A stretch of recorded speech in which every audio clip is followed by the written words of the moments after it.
Please do like share and subscribe, और कृपया करके इस चैनल को बढ़ाने के लिए आप इसको सब्सक्राइब कीजिए, साथ साथ अपने दोस्तों के बीच में भी इसको शेयर जरूर कीजिए।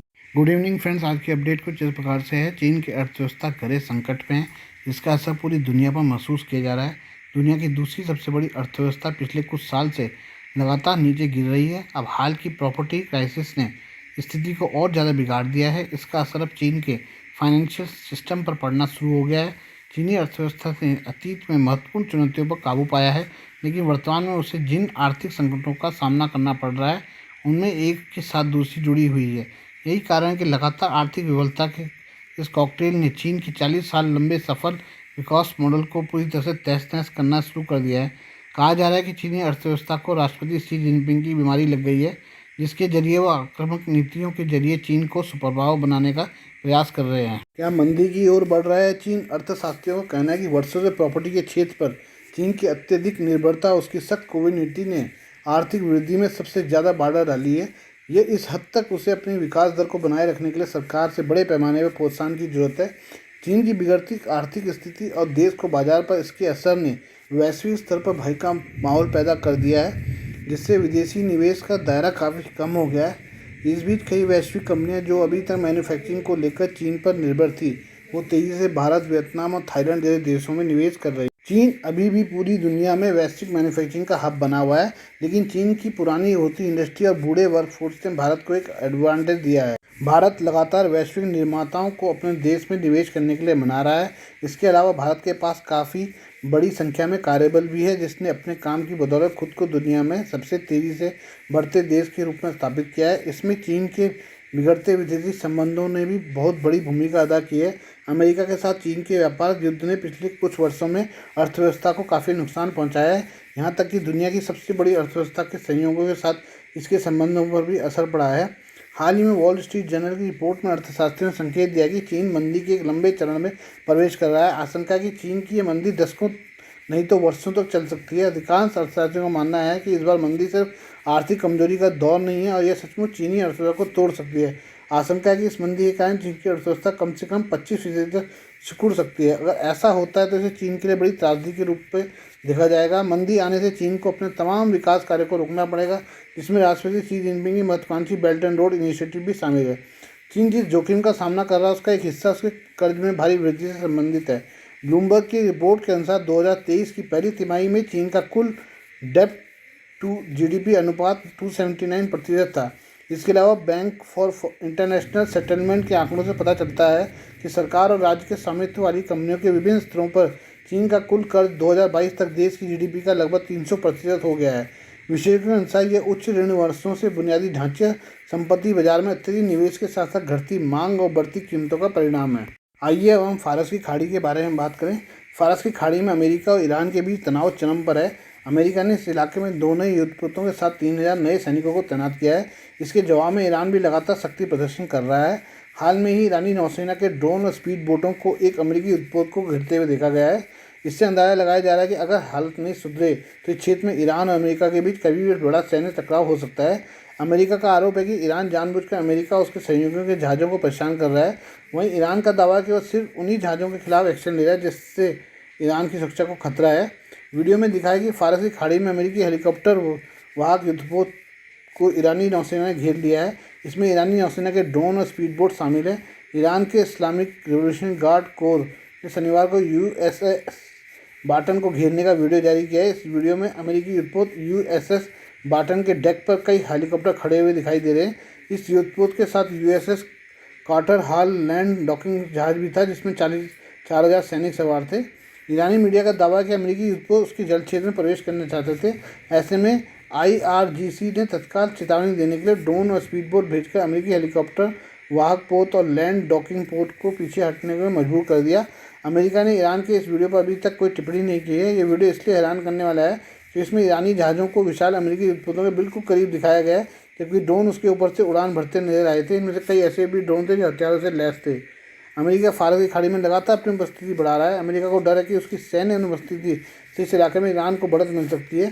फारस की खाड़ी का एक सिरा अरब सागर से जुड़ा हुआ है। इसी जगह पर हॉर्मुज जलमंग्रू मध्य स्थित है, जिसे ओमान की खाड़ी और अरब सागर के लिए प्रवेश द्वार माना जाता है। यहाँ से विश्व के कुल तेल उत्पादन का 5वां हिस्सा गुजरता है। ऐसे में होर्मुज जल डमरू मध्य पर जिस भी देश का कब्जा होगा वो पूरी दुनिया को कंट्रोल कर सकेगा। अमेरिका का दावा है कि ईरान इस इलाके में लगातार विदेशी जहाज़ों को जब्त कर रहा है। अमेरिकी सेना का कहना है कि ईरान ने पिछले 2 वर्षों में क्षेत्र में लगभग 20 अंतर्राष्ट्रीय ध्वज वाले जहाज़ों को या तो जब्त कर लिए या लेने का प्रयास किया। अमेरिकी नौसेना के 5वें बेड़े के प्रवक्ता कमांडर टिम हॉकिंस ने कहा कि जल डमरू मध्य में ईरान से क्षेत्रीय नाविकों के लिए खतरा बढ़ गया है, जब्ती के मामले में खतरा बढ़ गया है।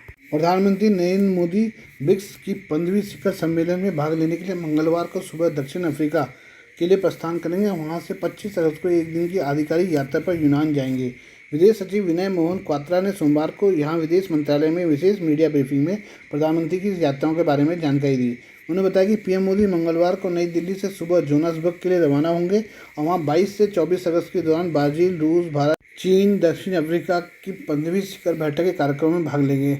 दक्षिण अफ्रीका की यात्रा के पहले दिन पीएम मोदी जोहान्सबर्ग में रिट्रीट पर ब्रिक्स देशों के शीर्ष नेताओं, आमंत्रित देशों के राष्ट्राध्यक्षों और शासनाध्यक्षों के साथ मुलाकात करेंगे। उन्होंने बताया कि रिट्रीट बैठक व्यक्तिगत प्रकार की होगी, जिसमें नेता वैश्विक महत्व के विषयों पर निजी तौर पर विचार विमर्श करेंगे। पीएम मोदी बुधवार से ब्रिक्स सम्मेलन की औपचारिक बैठकों में भाग लेंगे। प्रधानमंत्री वहां से 25 अगस्त को यूनान ग्रीस पहुंचेंगे। क्वात्रा ने बताया कि 1983 के बाद भारत के किसी प्रधानमंत्री की यूनान की पहली यात्रा है। तब तत्कालीन प्रधानमंत्री इंदिरा गांधी ने एथेंस की राजनीतिक यात्रा की थी। उन्होंने कहा कि पीएम मोदी की आधिकारिक यात्रा यूनान के प्रधानमंत्री के निमंत्रण पर हो रही है, जिसमें दोनों देशों के बीच रक्षा, आर्थिक एवं वाणिज्य सहित विभिन्न क्षेत्रों में द्विपक्षीय संबंधों को और गहन एवं विस्तृत बनाने पर चर्चा होगी। ब्रिटेन से एक बहुत ही शर्मसार करने वाली खबर आई है। ब्रिटेन की अदालत ने उत्तरी इंग्लैंड के अस्पताल में 7 नवजात बच्चों की हत्या और 6 अन्य की हत्या के प्रयास की दोषी नर्स लूसी लेडबाई को सोमवार को ताउम्र कैद की सजा सुनाई। न्यायमूर्ति जेम्स गोस के अंतिम सांस तक उम्र कैद की सजा सुनाते हुए दोषी नर्स की वक्त से पहले रिहाई के सभी प्रावधानों पर रोक लगा दी। उन्होंने कहा कि 33 वर्षीय नर्स की ओर से किया गया अपराध निर्विवाद रूप से गंभीर प्रकृति का है, इसलिए वह बाकी जिंदगी सलाखों के पीछे बिताएगी। लेडबाई को पिछले सप्ताह 7 नवजात बच्चों की हत्या और 6 अन्य नवजात बच्चों की हत्या के प्रयास के 7 मामलों में दोषी करार दिया गया है। न्यायमूर्ति गोस्ट ने सजा सुनाते हुए टिप्पणी की कि नर्स ने भरोसे का कत्ल किया है। उन्होंने मैनचेस्टर क्राउन कोर्ट में सख्त सजा सुनाते हुए कहा कि दोषी ने सोच विचार कर और धूर्तता के साथ इस अपराध को अंजाम दिया। न्यायमूर्ति गोम्स ने कहा कि अपने बच्चों के पोषण और देखभाल के सामान्य मानवीय गुणों के विपरीत कार्य किया और सभी नागरिकों के उस भरोसे को तोड़ा जो चिकित्सा एवं देखरेख पेशों के प्रति है। उन्होंने कहा जिन बच्चों को आपने नुकसान पहुंचाया उनका जन्म समय पूर्व हुआ था और उनमें से कुछ के जीवित रहने की आशंका थी, लेकिन प्रत्येक मामले में आपने जानबूझकर उन्हें मारने की मंशा से उनको नुकसान पहुंचाया। इसी अदालत की जूरी ने 10 महीने की सुनवाई के बाद शुक्रवार को नर्स को दोषी करार दिया था। अदालत के फैसले के बाद भारतीय मूल के बाल रोग विशेषज्ञ डॉक्टर रवि जयराम ने बताया कि उनके सहयोगी ने काउंटेस ऑफ चेस्टर अस्पताल को इस घटना के प्रति आगाह किया था, जहां पर दोषी नर्स ने 2015 से 16 के बीच नवजात शिशु इकाई में अपराध को अंजाम दिया था। फैसले के बाद डॉक्टर जयराम ने कहा कि मेरा मानना है कि मारे गए 4 या 5 बच्चे आज स्कूल जा रहे होते जो अभी दुनिया में नहीं हैं।